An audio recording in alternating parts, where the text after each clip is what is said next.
Before we start the show, this episode is going to be different due to the tragic murder of George Floyd. This will be much more focused on what we can do to make a difference and bring justice. We highly encourage you to go to blacklivesmatter.card.co. Again, that's blacklivesmatter.card.co. There are petitions you can sign, places you can donate, numbers you could call, and many other resources to help. What's up, everybody? It's your friendly neighborhood podcast host, L. Brown. What's good, world? It's your main man, Trox. Yo, and this is your girl, Candy. And once again, it's on. You are live with the Beat the Block podcast, powered by the good folks at BeatStars that cash our checks. BeatStars is the label that pays, man. Anyway, we gonna literally it's a label, so that actually makes sense. But today's show is different, man. I'm very glad we have our guest on today. He holds a bachelor's degree in social science from the West University of Oregon and a master's in social work from Portland State University. Please welcome hip hop social worker onto the podcast. How you doing? Doing good. Thank you for having me. Absolutely, man. I feel like this is extremely necessary with everything that's going on. To have a guest of your caliber on the show and your expertise, man. So thank you for making time for us, man, especially in these critical times. And I feel like we should just get right into it, man, because we got a lot of stuff to cover. All right, let's do it. My man, Christopher Scott, man. How you doing, man? How are you feeling, man, as far as your spirit and all that, man? Man, I'm a little tired. You know what I'm saying? I had some interesting things happen to me at work, as far as like microaggressions and people talking to me crazy and all that stuff, So like this, the George Floyd thing really didn't really sit well. I mean, because just kind of, it already caused like a lot of, tensions. And of course, just like kind of like nature, like a lot of my Facebook friends are people that I work with, and seeing them have like kind of corny takes on the situation is kind of, it's adds to my like exhaustion. So man, I'm just I'm surviving, you know what I'm saying? I'm trying to like tap in with all my support.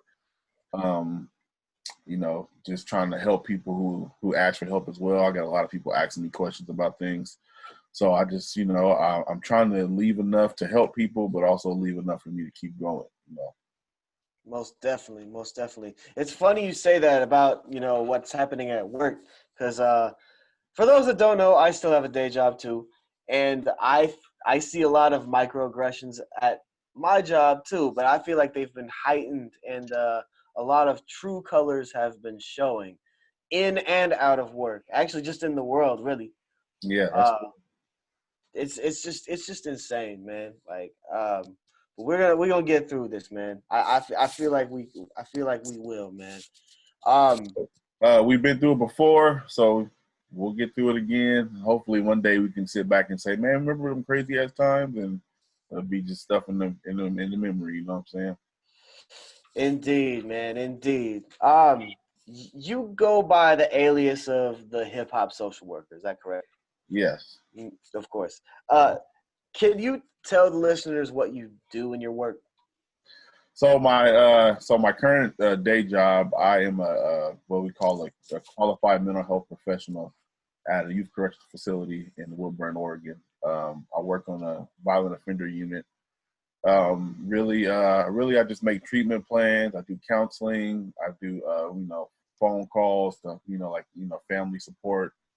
I attend a lot of meetings. I'm a part of what they call the unit leadership team. So like I'm a part of the team that helps the unit run smooth. That's what I do for my paycheck work. But the work that I'm trying to build with the hip hop social worker is I have a podcast called the Hip Hop Social Worker Podcast, where I interview different social workers around the country. Started out as something really to kind of help build my platform, because when I was in grad school, I kind of knew that I wanted to be some other than just case manager. I feel like social work kind of primes you to be a case manager, like a desk job, which is fine. But I wanted to do something more than that. So I started hip hop social worker. I also see clients, every now and again. I've been kind of toying with the idea of going full private practice. so I can have a little more freedom to be creative, but yeah, I'm just a person that try to go and help the youth of that I work with, try to help them, see the world from a different view. Like a lot of my kids, that I work with, grew up in the numbers. You know what I'm saying? If you're in Portland, you know the numbers. You know what I'm saying? Like, and that's 102nd and fascinating. out, man. 102nd and out, man. If you feel me, so like, and you know how crazy it is out there, and it's fascinating to me because I grew up in Portland before there's moving people out there. So like like I grew up in northeast Portland, and to hear these kids growing up in the numbers, like like kind of the wild west, and just like they their outlook on life is so like, damn, it's just crazy. So I try to help them kind of build them up, you know what I'm saying, and show them that there's other ways to get what you there's other ways to get what you need, you know what I'm saying, out here. So basically what I do. When you eventually open up your private practice, what does that entail as far as like what you would do? Just doing therapy. Like one-on-one therapy, group therapy, counseling for couples. It's really whatever I kind of want it to be like. Like I could do play therapy. I could do, which really is play therapy. Like you get toys and you play with little kids and you kind of, work through their trauma in that way. Also do like consulting, like do presentations, things like that. Just really like it wouldn't look too much, like it wouldn't look too too different from what I do now. But I would have the freedom to kind of move the way I want to move, and I would have to, I would have to deal with like coworkers, but I would have to deal with like insurance and things like that, so. Right. You'd have to deal with everything a doctor would have to deal with, basically. Yeah, on a lower scale. I'm not quite a doctor, but kind of. But right. Not. Right, of course. So, being that you and I are both from Portland, can you tell everybody what's going on in our city right now? Man, so there's this is, I'm guessing there's going to be another protest tonight. It's going to be day 4 of, protests. Friday night got a little wild. They went up in the Louis Vuitton store. They went up in the Apple store. They went over and, they went to Nike. I don't know what they did at Nike, but because I've seen pictures of Nike, but I heard they went there and they tried to get some stuff, but I don't think they did, but I'm not really sure. Because I wasn't in the mix like that. And then Saturday night was they also burned down the Justice Center, you know what I'm saying? Oh, yeah, that's right. That's the downtown jail, for for adults, so yeah, they burned the stuff up. Saturday was a little more slowed down, but they still had a big protest Saturday. Sunday they had a protest, a peaceful protest, but it got kind of squirrely after, about hour 3, you know what I'm saying? And now we have a curfew, 8 o'clock curfew. Stuff shuts down at 8 o'clock. You cannot do anything. They're closing freeway ramps. You cannot get off downtown Portland. You got to keep driving if you're trying to get off downtown Portland. And then they have another one tonight that's going to happen. So, Portland is like, Portland is liberal, but it's still like, it's, like. It's fake progressive. Yeah, but you can still find yourself in a tough situation out here, Yeah, people don't understand, like, if it weren't for Portland or even Eugene, really, Oregon would most definitely be a red state. Oh, 100%. Like, you go outside of either of those cities, actually, you know what? Even Portland and Eugene still has its fair share of racism. Yeah. It's just all passive aggressive in those cities. You know what I'm saying? Mm-hmm. It's in your face outside of them, though. Like, yeah, they let you know. My parents live in Roseburg, Oregon. They bought a house out there. So, yeah. And for those that don't know, like, they had that school shooting at Umpqua Community College. And this was when Barack Obama was still president, right? Mm-hmm. So Barack Obama flew out there. Yeah, he did. And then everybody greeted him with Confederate flags, Ku Klux Klan shit. Like, it really, like, showed everybody that, hey, your state can be as progressive, quote unquote, as you think it is, and it's still gonna have its bullshit. Yeah, that's real. I remember that too. I remember the whole like because they had like I remember the first time I seen that that "Don't Tread on Me" flag. And I was like, damn. So it was wilding.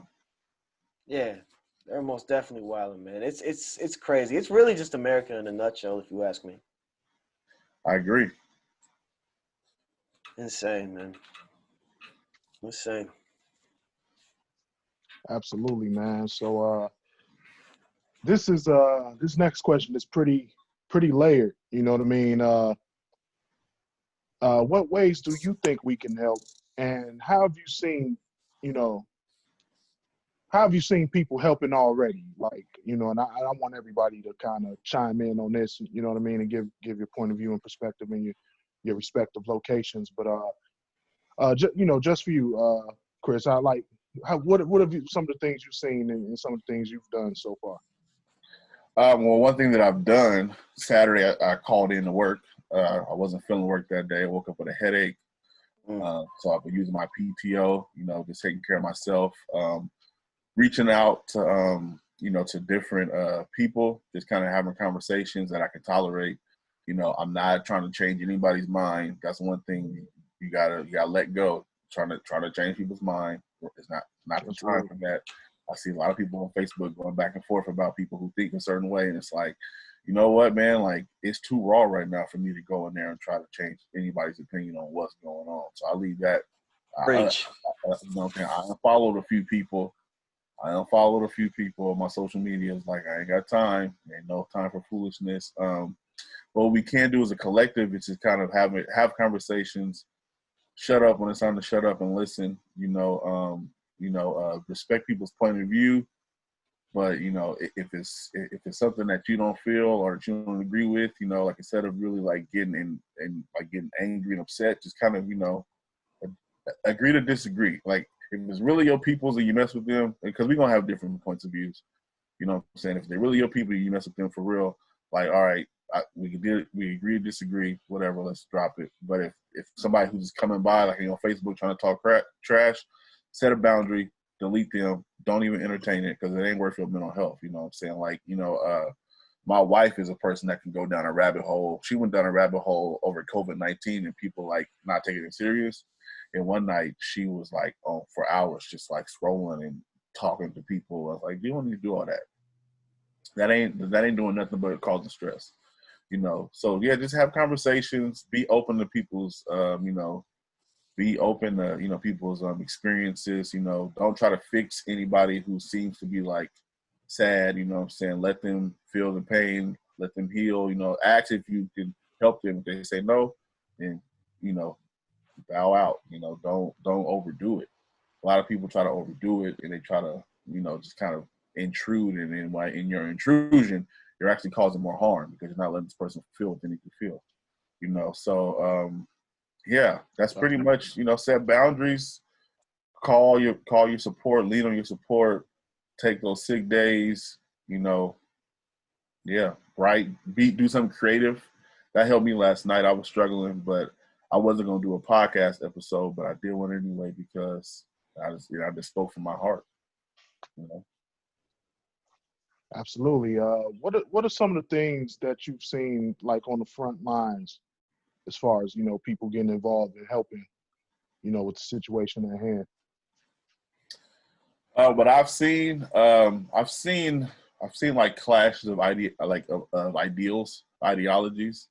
Because I work in a correctional institution, and it's not like that's not a place where you meet a lot of social workers inside of right. A lot of people there are black and white thinkers. They're like, hey, so this is the law, and the law says this. So I see a lot of like clashes of ideologies. I'll be having to like mediate and have to do conflict resolutions with staff and the youth. You know what I'm saying? Like because like the youth I work with are a lot of them are black youth.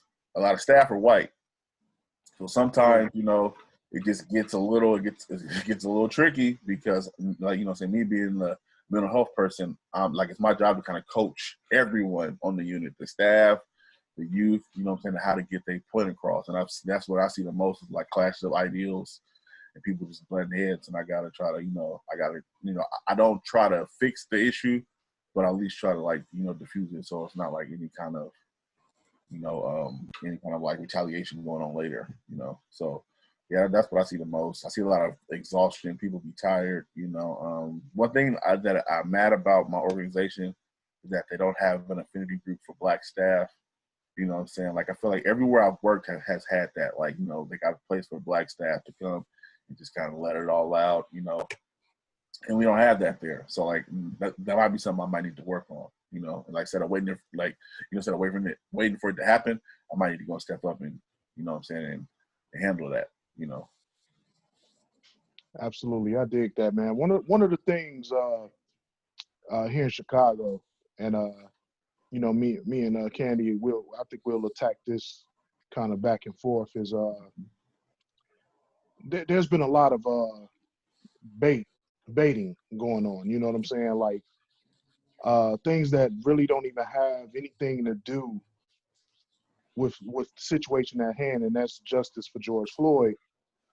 Like, people are using it as an excuse to loot and push their agendas, and I've seen people even baiting each other into what could literally pop off as like a race war. Like, people are looting in other people's, cause like Chicago is extremely segregated, right? Mm-hmm. So you could have a neighborhood and it's completely Hispanic, you know what I mean? And then you have a Black neighborhood is Black, and then the white neighborhood is the white neighborhood. And if you go trying to loot in these different places, now it's not, hey, these guys are here looting on behalf of what's going on. It's Black people coming over here to loot. It's Mexicans coming over here to loot. And now I'm seeing exchanges on social media and stuff like that, where people are like, hey, if any Black people come over here, period, we're shooting at them, we're throwing bricks at their cars. Like, this is going on right now. And I've been using this opportunity to try to reel people back in, with my platform and things like that. Like, hey, don't fall for the trap, for the okie doke. Like, mm-hmm. You know what I mean? Like, the more wild we get, the further down your throat they're going to enforce the same exact policy that is the cause of all this madness in the first place. We can riot, protest, burn the entire world to the ground, and that policy will still be in place that is outdated, that favors, the global elite and racist and fascist America and the rest of the world, that is just obsolete. You know what I mean? Like, people don't even think that way anymore. Yet we're still, bound by these policies that were even outdated in the 50s and the 60s. Mm-hmm. And they still exist, and they still protect, you know what I'm saying, the powers that be and the people who know that, they could, lean on the privilege and the policy and get a slap on the wrist. So I've been just educating people like, hey, we have to pivot and go another route. Like, yo, we have to really get involved in these elections. We have to start, making our money work towards, funding the politicians that, fit the criteria and agendas that we need to have put in place. You know what I mean? Like, I don't know if you guys paying attention to elections, local and, at the federal level and everything like I do, but all these politicians have a price. And I'm saying to people like, hey, if you really want change, hey man, we might have to build a candidate. You know what I mean? But it has to be someone who has the best interest and, and progressive mindset of where we're at. Because I'm not seeing the same type of, I'm seeing people stand together more so than segregate when it comes to the cause as far as protesting. You know what I mean? Yeah. I'm seeing all creeds, colors, nationalities out there like, hey, this isn't right. It's, You know, this is unlike the 60s and everything, where you just heard about it or it made its way to the news eventually and you got outraged. You seeing people, you know, suffer the hands of police brutality real time.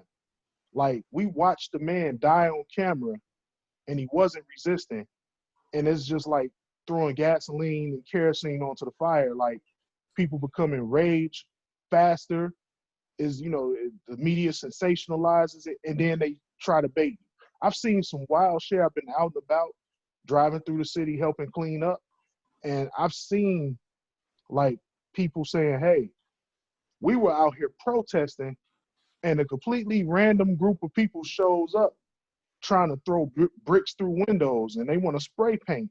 And I've even seen people like roll up with flatbeds full of bricks. Like, who's buying the bricks?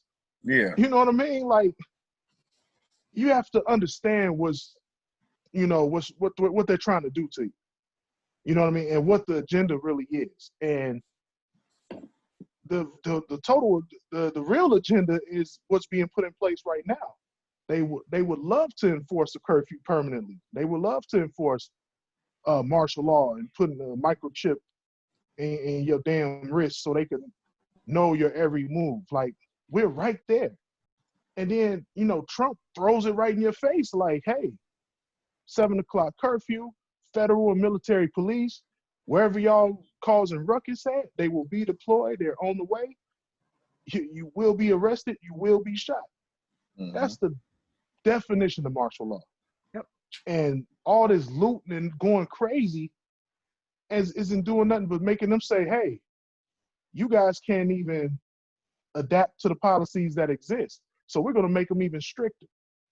And then you lose all your rights and freedoms. Like, right now, I can't go get a loaf of bread in my neighborhood. I have to drive 30 miles probably to be able to say I can go grocery shopping, because everything else has literally been burned to the ground or vandalized to the point where, like, the neighborhood grocery store that I frequent said they won't be able to even reopen for 3 weeks. Yeah. So you tore down your entire neighborhood and you may only have a couple days worth of food in your refrigerator. So now you have to take chances just to feed yourself, man.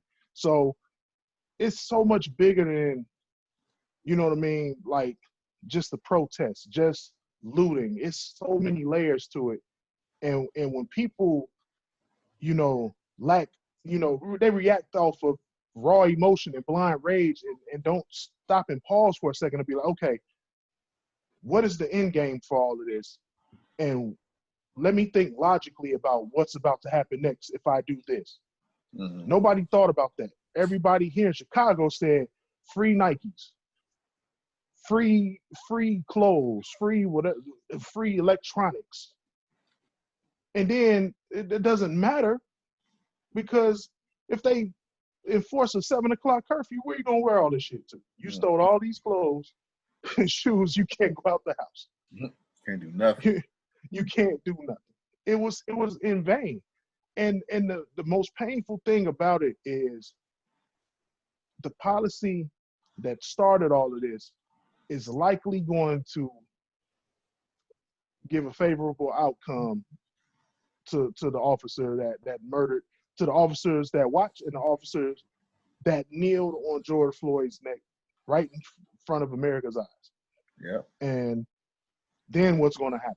Yeah, people should definitely understand that it's all a setup. There's a lot of hidden agendas that have been unfolding since the start of this year. So this just adds more fuel to the fire with this incident. But of course, we all know in our community, we have been dealing with watching our people get murdered time after time. I mean, there was just 2 right before this one. Yeah. We're dealing with people overcoming COVID, like I said, and dealing with losing people and their family members. And we have all of these people unemployed. A lot of people didn't get their stimulus checks, not to mention already the economic issues that we already deal with in the country. One question I have for you, Crystal, being a social worker and working with the youth, and even like when you're not working at your day job and you have your other clients, what are ways that they cope or that you tell them to cope artistically through, you know, dealing with these types of traumas and issues? Man, so writing music, writing poetry, just writing in general. I know this sounds a little cliche, but coloring.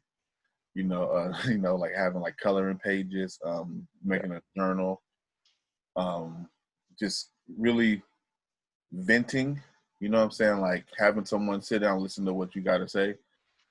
So anything that kind of helps you express yourself, and express how you're feeling. So I preach a lot of that stuff. Like a lot of kids when I work, when I say journal, they kind of look at me like, "Whoa, what is that?" So, but I feel like it's important to write your thoughts down, because you free them. You know what I'm saying? Like if you keep them bottled up, you're gonna be mad. But if you just, even if nobody reads the journal, just be able to just write it down and be able to release, like, I felt better just letting that out. Because if you hold it in, it's just gonna build up. You know what I'm saying? So those are ways that I try to help people, like like in the creative process. Just like, just keep doing what you're doing, even if it's weak, even if it's not like spectacular. Because like a lot of people I work with have like low self-esteem, you know what I'm saying, and they gotta be like fresh as soon as they do something. Like, nah, you gotta build that. So just do it, you know what I'm saying? Do it. Even if it's trash, if you do it 10 more times, it's gonna be even less trash every time you do it. You know what I'm saying? So that's really just what I preach. Any kind of outlet, you know what I'm saying? Writing music, writing books. There was the one kid, he said he was bored at work. I said, well, write a page every day. You know what I'm saying? Write a page every day. You got a 5-year sentence, you write a page every day. That's, I don't even know how many pages that is, but that's a book, you know what I'm saying? And that's a way to kind of get your outlet out, so just things like that. Yeah, I mean, we deal with that in the producer community, prejudging our art, but also trying to find an authentic way to express ourselves, especially during this time. Like, I've spoke to a lot of my producer friends, and honestly, I was gonna like drop some music online, but I'm like, it's too happy during this time. Like, the vibe doesn't fit what's going on. And then when I talk to my colleagues, and they're like, man, like I was going through my catalog trying to find something, or create something, but I can't even. It's like the energy is really heavy right now. I can't even create. And so one of the things I tell people is to accept where they are. Like, if you need to take a break for a couple of days or a week or a weekend, that's fine. Nobody's forcing you to do anything. I mean, I think that taking care of yourself first and your mental health is number one. And your family, like, it has nothing to do with this music stuff. Like, before you go to work, you have to make sure that you're okay. And then another thing is just not judging what you do.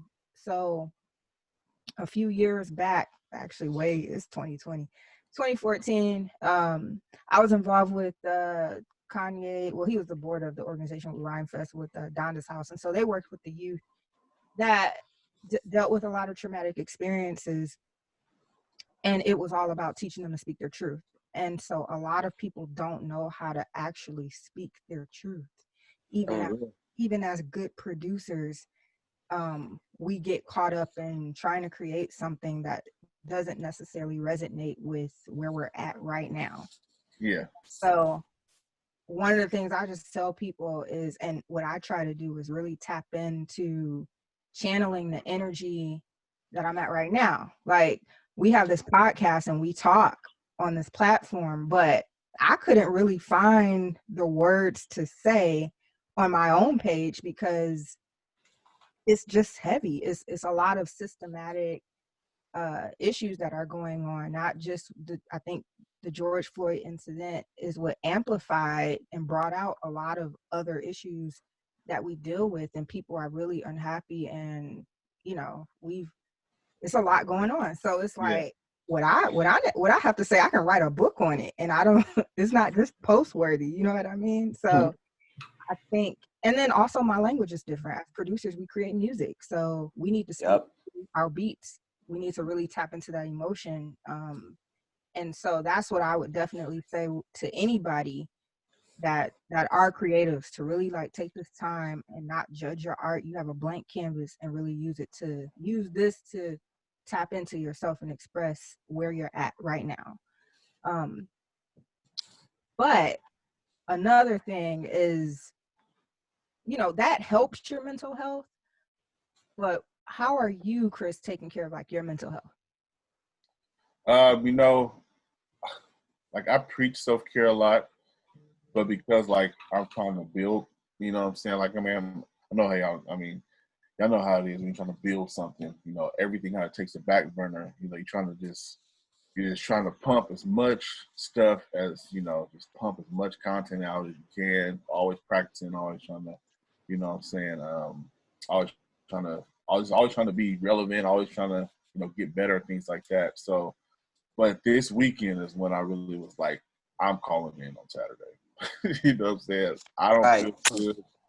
You know what I'm saying? Hopefully, not just don't get me in trouble, but I really wasn't feeling like I couldn't work. You know what I'm saying? My head was hurting. I was stressed out. I was like, I gotta call it out. But so using time off, and then I got some, some PTO days that I had to use. So I used those immediately. But really just one way that really like helped me feel better, like I said earlier last night, I wasn't going to do a podcast this week because, I dropped the ball trying to get a guest, and I really wasn't like trying to like put a show together by myself. And I was just beating myself up about it. So like at 9:30 last night, I said, you know what, I'm gonna just get on there and I'm gonna speak what I gotta say, and that's what I did, and that helped me feel a whole lot better because I was able to kind of get those words out and put it out to whoever wanted to listen to it. So but yeah, just those things are helping me out, allowing myself to be vulnerable, you know, checking out social media from time to time. That's something just I can't do too much of it too mumuch right now. So Yeah, that's man. for myself. Social media is cancerous right now. Like I just see nothing but like just bad news everywhere, And I definitely felt your point on having to call in or take a break because I mean I did go to work today, but the energy was very heavy and like I was really withdrawn from everybody to be honest. I have a black stepson and my lady's black, so it's like I love them dearly. So it's like just and they live in Texas too, so it's like I can't even be with them. So it's like Yeah. it's heavy on me. I mean, I also had to take a break tonight from creating because, like I said, the energy is very heavy. I stream myself making beats Monday through Thursday. Yeah. I'm taking today off just because I don't know. I would feel it. I would feel horrible if I did it tonight. Mm-hmm. You know what I'm saying? Like as a DJ, I read the room, and I'm reading the room right now, and now's not the time to do it. Heavy. Heavy You know right what I'm now. saying? It's heavy, man. Like I'm really at a loss of words when it comes to it. I was never really good with words. I just express myself through music. Yeah. But man, I at this point I have no words. Yeah. I think I'm running out. It's like how many times I feel like this happened a few years ago. It'll probably happen next year sometime, and it just it hurts because like you just can't really like at least for me, like when I see people who are supposed to protect and serve, you know what I'm saying, and they really like see like there's nothing that can save me, you know what I'm saying, like subconsciously a lot of people like want status, especially people of color, because like if I get high enough they're gonna respect me and they ain't gonna fuck with me, excuse my language if you can't cuss on here, but you know what I'm saying, but like like if I get high enough, if I get known enough, I can walk around and police ain't gonna stop me from hanging out, but that don't really help us no more. It never really helped us in the first place, Right. so it's like that, like I can't escape through class. I can't escape through like chilling at my house because if like if there's a phone call, there's somebody doing some suspicious stuff, and they can bust in my house and just shoot me while I'm eating ice cream. You know what I'm saying? I can't call for help, because they're gonna give me 50 questions. I can't look suspicious. Looking suspicious, and that's such like that's such like that's so like That's subjective. subjective. Yes, it's so subjective that it's like, what does look suspicious even look like? You know what I'm saying? I think a white guy walking fast looks suspicious, you know, but I bet he won't get stopped. You know what I'm saying? For me, just hanging out chilling, you know. So it's just heavy, you know. So yeah, I've been tapping in with my support recently. Like I said, like, you know what I'm saying, like I preach self-care, but I really don't do it. But this weekend I did it. I was like, I gotta do it. I cannot not do it. I gotta do it. I gotta do it ASAP, man, because it's heavy right now.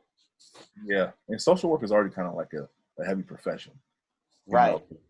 Like I see people at their most vulnerable state, you know. So just having to really, you know, go, and so like I already like put myself on the back burner because I signed up to do this under with an understanding that, you know, I'm going to go help people who need the help. So really, me bringing my problems to them, you know what I'm saying, like they shouldn't have to endure that, you know. So but this time I had to put myself first. As you should, man. I'm glad you did. Yeah, man, it's hard. Let's talk about the resources that are available for people to stay mentally healthy. So there's you know the quintessential therapy, you know, which scares a lot of people because people don't really know what therapy is. The therapy is just a place where you can go judgment free and you can kind of get things sorted out, you know. A lot of people don't know that therapy is actually in your hands. So like if you go see a therapist, your treatment is based on what you tell the therapist, you know. So like a real therapist ain't gonna force nothing on you, you know. Like you come in there and do an assessment and they can try to figure out, you know, some ways to help you like get to where you need to go, you know. So but I know that's not really accessible to everyone. But if you have a job with insurance, call your insurance, see what's available. See if you know, like if you have a employee assistance program, you know, if you have a job, that's really what, you know, that's when you can go get like 5 free sessions a year, you know, and then you can and then you go, and this those 5 free sessions is really up to you. You know, you can call a 1-800 number, and they give you a list of people in your area, and you just kind of make phone calls and say, hey, I'm looking for a therapist, you know. The only problem with that is the panels aren't really that diverse. You know what I'm saying? It's not going to be a lot of diversity in those panels, but therapy, you know, that's the way to go. Leaning on support, calling whoever your support system is, creating a support system if you don't have one. You know, you're going to need help, and everybody needs help. You know, everybody needs help through, you know, during these hard times. Don't do this alone. Please don't do this alone. Let's see what other resources is there. I would like look for like community events. You know what I'm saying? Like wherever you at, hit Google up. You know, see what's out there. You know, just Google whatever kind of however you feeling. I will Google it and see what kind of help is there for you. You know what I'm saying? So yeah, build your system, build your support system up, go to therapy. Actually, you know, if you're at work and you feel like the work environment is heavy, ask your boss for a check-in. You know what I'm saying? That's totally fine. Take a break. You know what I'm saying? Take a break if you need to. Those kind of things. But as far as like specific resources, there's so many to name. I don't really, you know, don't really know like, you know, a lot of them by name. I just know, you know, what you can do to, you know, to find them. You can actually, there's one I do know. You can go to like the National Alliance of Social Workers, like NASW.org, and they usually have like resources for people that are struggling to go through things. Yeah, a couple of things I was going to mention, just like on a personal level, of course, like meditation, prayer, unplugging. It is okay to not make content during times like this, or put out content during times like this, to just collect yourself and kind of observe and or unplug. So that's one thing, like, especially in the producer community when we don't know what to say or how to express ourselves vocally. And then another thing is actually having relationships and leaning on those relationships with other artists and producers that you have. So one of the biggest things that we deal with is, which I love when we hop on a call with Trax and Will, because sometimes we just got to let loose and talk about some shit that went on, or our creative process and why it didn't work out, or some artist that didn't pay. So I think it's important because a lot of producers are introverted and we don't really talk. Everyone just, they play their stuff and they work on their own thing. But I would say in the last couple of months, I reconnected with a lot of people in my network, and we just talked for hours about the same stuff that we all deal with. So I think that that's really important, to know that you have someone that's actually going through the same thing that you're going through, especially as a creative, so you don't have those insecurities or feel like I'm not doing enough, especially during this time. Like, the best thing that you can do is do what you can. So that's what I would say. Anybody else want to chime in? No? That's a tough one. As far as like what we can do to stay mentally healthy, just stay okay. Really, really, just I try and stay as busy as I can. I try and stay creative in something. You know what I'm saying? Like, people know me from music, but I just picked up Adobe Premiere Pro. Like, I want to learn how to make videos. You know what I'm saying? So I feel like after that's what I'm gonna do tonight. Is I'm just gonna learn how to make videos. Like, that's just gonna keep me busy. Whenever I keep myself busy, like, I'm happy as long as it feels fulfilling.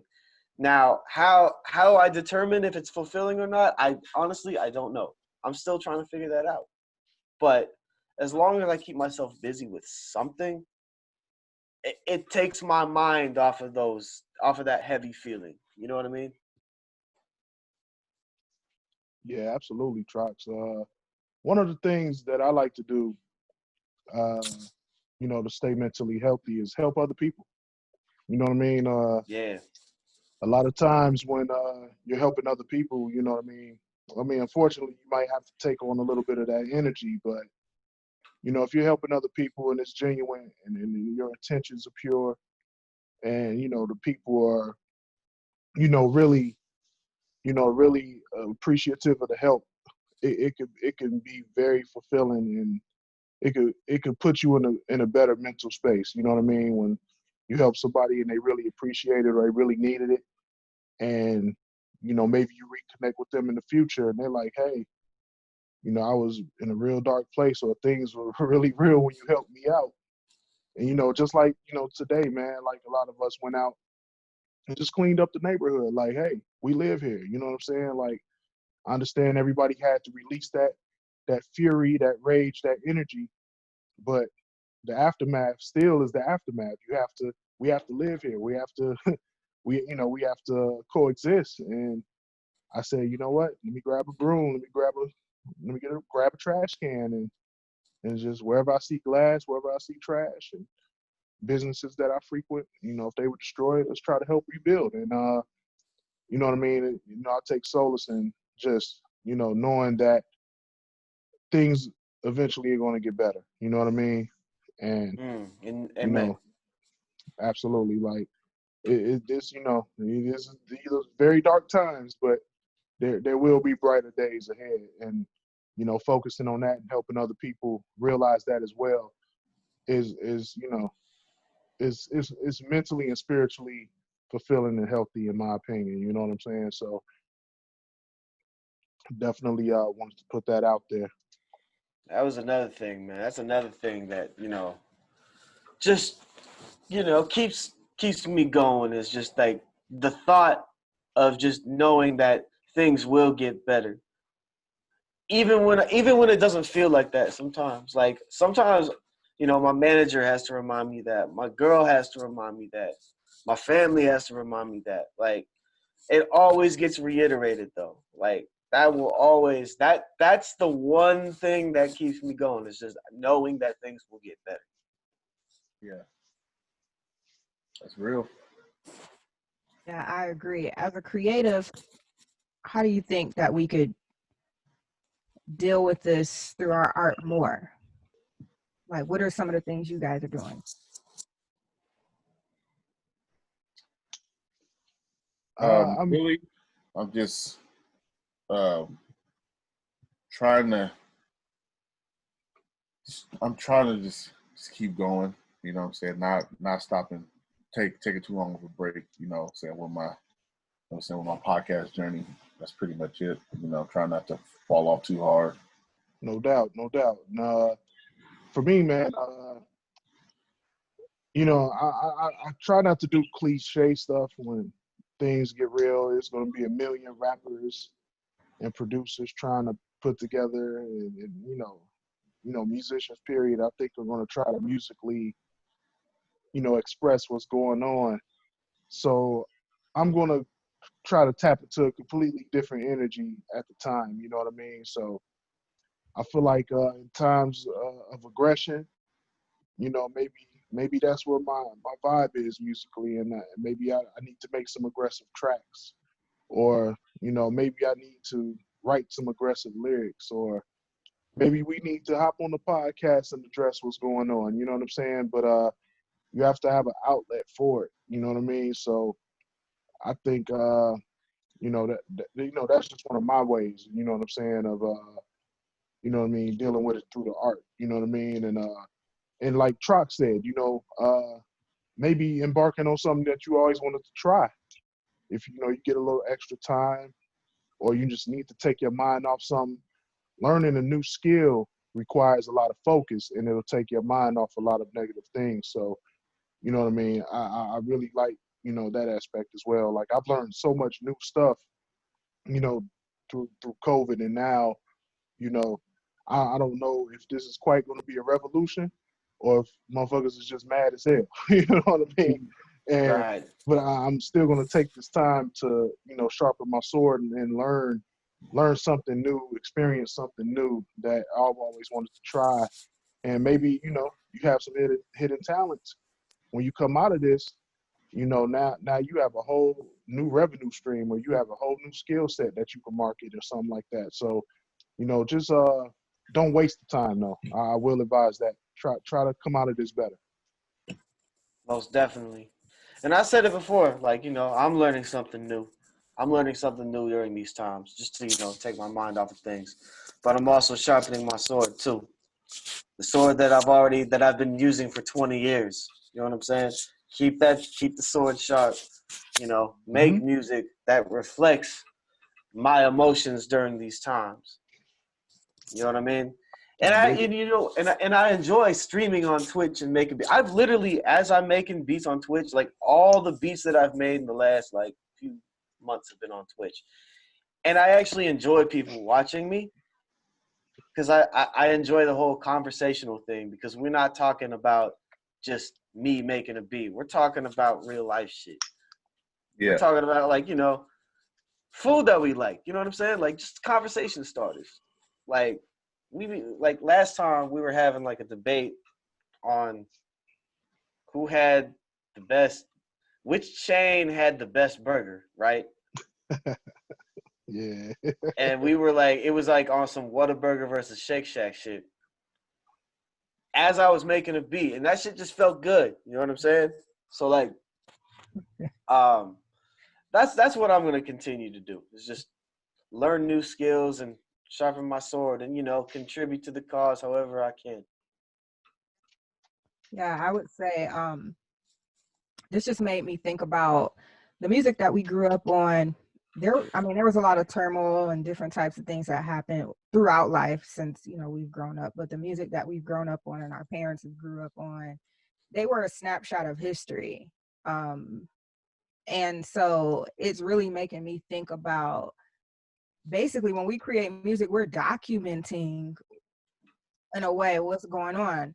Some people do it where they're at personally, but I'm like, this could be an opportunity to really document just the times, and it does sharpen your sword to tap into those emotions and look at what other people are going through, even if you're not really feeling. Look at how the world feels. I mean, the world is protesting. You know what I'm Yeah. saying? The world is going through COVID. We're all dealing with this. So it's a really cool way, a different point of view for me to think. I'm like, man, you listen to Marvin Gaye, man. Marvin Gaye was talking about the times back then, you know, my mom's a singer and I listen to her music and I'm like, the band that she was with they were reflecting what was going on at that time. So I think that I'm going to tap into that instead of just creating something in my lane or what it is. I mean, which I will still do. We always got to sharpen our swords and stay on top of our own vision, but this is like a new perspective. Like, you know, this is heavy. So it's like, take advantage of this heaviness and pour into it in a different way. One thing that I found out recently, I interviewed a therapist that lives in Sherman Oaks down in California. And part of her practice is she works with artists that like get stuck in the trend, like in that kind of creative process. And I didn't know that was a thing. So like, you know, if ever you need one, you know what I'm saying, you always reach out to it's a therapist for that reason too.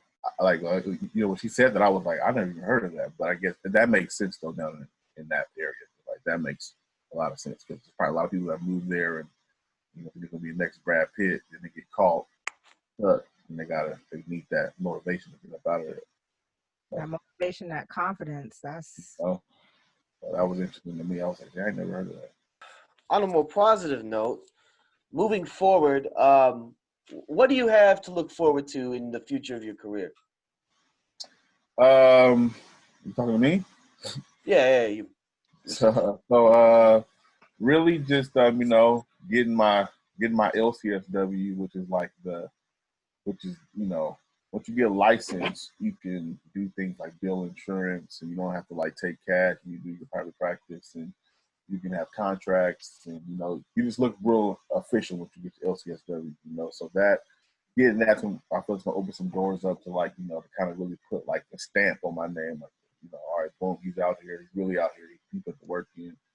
I'm looking forward to doing more presentations, more workshops. I did a workshop down in Atlanta earlier this year. I got asked to go to the University of Alabama social work to like you know present on some things. So you know that's my first ever paid gig. So I'm looking forward to that. Nice, congratulations. You know, thank you. It's always a good thing right there. But yeah, I'm looking forward to doing things like that. Really just becoming like a person that combines social work with creativity, switching the lane of social work. You know, that was my main goal when I got into social work was to help switch the look of it. You know, because before it's like you know you got all these dudes and women in like you know suits and they come and they do these assessments and stuff. But it's like nah, like I'm you know like, I'm from a different background, a different culture. I still listen to hip hop music. I still wear Jordans to work. You know what I'm saying? And I want people to see me and see like you can make social work be whatever you want it to be. You know what I'm saying? If it's feel for you. You know, so really just build my brand up. Hopefully one day I'm like totally self-sufficient. I'm clearing six figures, you know, in a year, getting contracts to work on with like, you know, celebrities and TV and things like that, you know, I'm tired of grinding. Man, and we believe that you will, man. We this is something we need, man. Straight up. I appreciate it. You know, I'm trying to Absolutely. You know what I'm saying? I'm trying to bridge the gap from like, you know, from like our generation, you know what I'm saying, to like to the profession. You know, like I feel like there was a lot of, you know, missing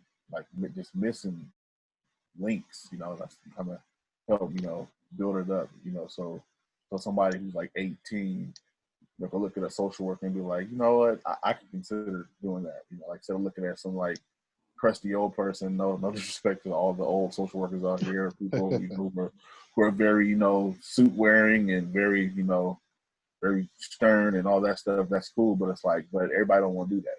You know what I'm saying? Like, you know, nobody wants to get to a career where you lose your, you know, yourself in. You know what I'm saying? Like your creativity and all that stuff. So Definitely. I'm trying to make it work. No doubt, man. Well, man, where can we all find you on social media, man? For those who want to reach out, maybe get further information, or you know what I'm saying, just get in tune with you, follow what you're doing. Yeah. So on Instagram, this hip hop social worker. On Twitter, it's HH Social Work. Facebook is Hip Hop Social Worker. You can actually go to hiphopsocialworker.com and you can find more information about me there. My podcast is on there. I got a YouTube page, Hip Hop Social Worker Podcast on YouTube. That's pretty new. Like I just started adding videos to it, but like I'm like Trox, I'm just trying to learn new things. Trying to find ways to just grow the brand. But pretty much everything is on the Hip Hop Social Worker, or not but hiphopsocialworker.com. You can go there and I have different links to take you wherever you go. But yeah, Instagram really is like the biggest movement as Hip Hop Social Worker. That's what's happening, man. So we're gonna get up out of here for this evening, man. And like I've been saying throughout these last few days, and this whole kind of last 3-4 months, man. Need everybody to stay safe, stay vigilant, and stay dangerous. I'm your friendly neighborhood podcast host, and I'm literally in the neighborhood, Ill Brown. This is Trox. And this is your girl, Candy. And we forbid you adieu. Please stay safe, and blessings to you all. Peace. Peace.